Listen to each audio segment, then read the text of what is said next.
Yeah, it's an exciting weekend. You know, it's been a lot of work over the summer and the off season and through the fall to prepare for game time, and now it's game week, and these are for real now. And so, you know, opportunity to challenge ourselves on the road against a really good team, top 15 team like UMass-Lowell, and then an opportunity to come back home and play the #1 team in the country in our building in Boston College. So I know our guys are excited, our staff's excited to find out a little bit more about where we're at right now and try to keep fighting for to have a good process going forward.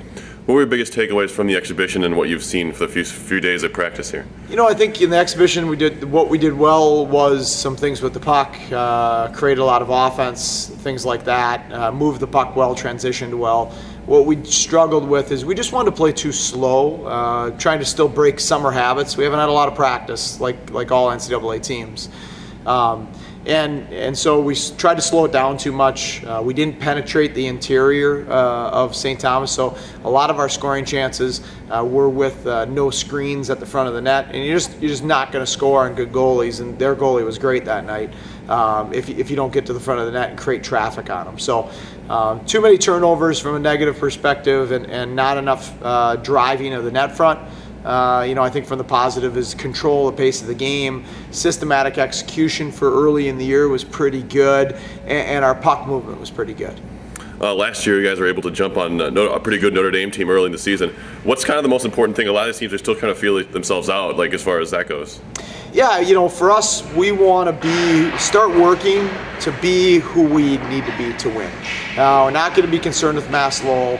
We know they're a very good team. We're going to prepare for them, and we'll make adjustments based on them.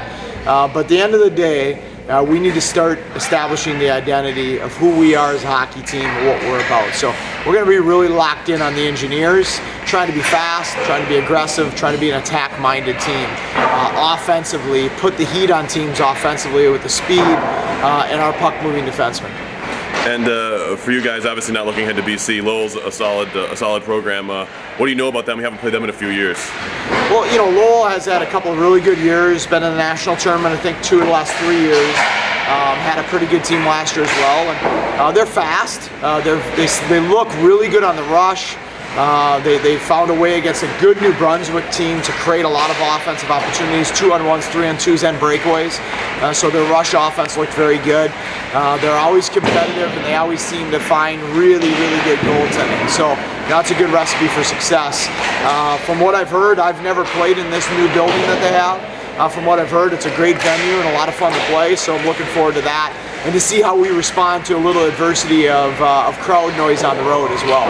It seemed like your freshman class grew up a lot as the season went on last year. What have you seen from them developmental-wise and kind of them meshing with the now becoming upperclassmen and joining that ranks there? Yeah, you know, that sophomore class is an important class for us. You know, you got guys, you know, like Louis Nanny and Drew Melanson and Victor Lilligren, Kenny Gillespie, Bradley Bell on the back end with Jared Wilson and Propovessis. Those 7 guys are going to play big minutes. Some of them are on the first line already, leading scorer last year. They're already establishing and starting to establish leadership roles on our team. So, you know, I thought back a lot about how we got Chase Palachek's class and John Kennedy and those guys to start helping drive the program forward. I talked to Chase about that this summer. I'm actually going to have John speak to our team in a couple weeks over Skype. He's in Australia, but I'm going to Skype him in to talk to our team. Just about how we got that group so excited about what they were building. And it took them until their junior year to really start turning. All of a sudden we were right at the top. I think this group has more support above them. I'm excited about what they can help us do in support of our junior and senior classes. And finally, an important start for you guys. What would that mean for you guys coming out of this weekend? I think walking away from the weekend, regardless of scores, you always want to win. You always want to win. That's why we keep score. But regardless of score, I think you walk away from this weekend and you feel like we took a step forward in terms of our identity, that we're a fast team, We played an attacking-minded mentality. We were aggressive. We played hard, and we played honest, and we played the game the right way, which is going to give us a great chance to win. I believe that we have the best goalie in the country in Jason Kasder. And if we just play hard and play the right way and play real fast-paced and competitive, offensively and defensively, we're going to give ourselves a great chance to win every night. I'd like to see us take a step towards that this weekend.